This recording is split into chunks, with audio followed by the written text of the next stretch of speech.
তো হ্যালো বন্ধুরা, তোমরা সব কেমন আছো? আশা করি ভালো আছো। তো আজকে চলে এসেছি আমি মাঠের দিকে। আমার মাঠটাতে প্রচণ্ড পোকা লেগেছে, তো সেই কারণে আমাকে বিষটা দিতে হবে। তো তার জন্য আমি এখন ড্রামে জল ভরছি। করার তো আর কিছু নেই, করতে হবে, না হলে তো পোকাটা ছাড়বে না। তো তার জন্য আমাকে বিষটা দিতে হবে।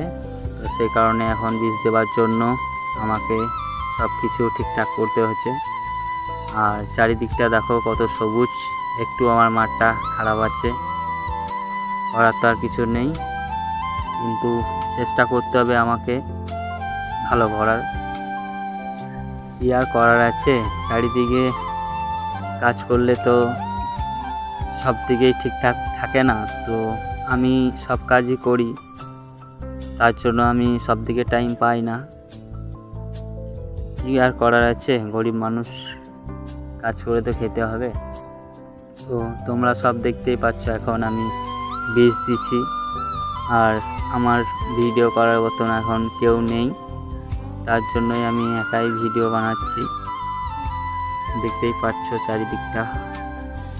তো তোমরা সব বলবে কেমন হয়েছে ধানটা।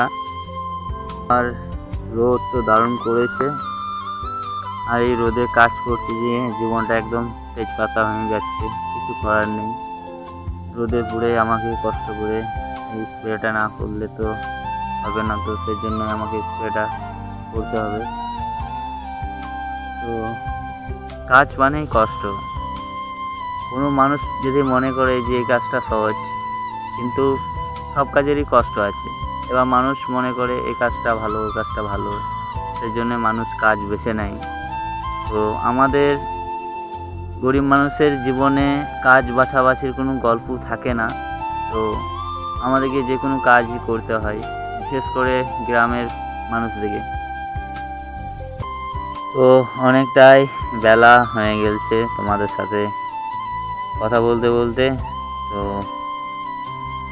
ভিডিওটা অবশ্যই ভালো লাগলে লাইক কমেন্ট শেয়ার করে দিও, আর এই ভাইটার পাশে থেকো।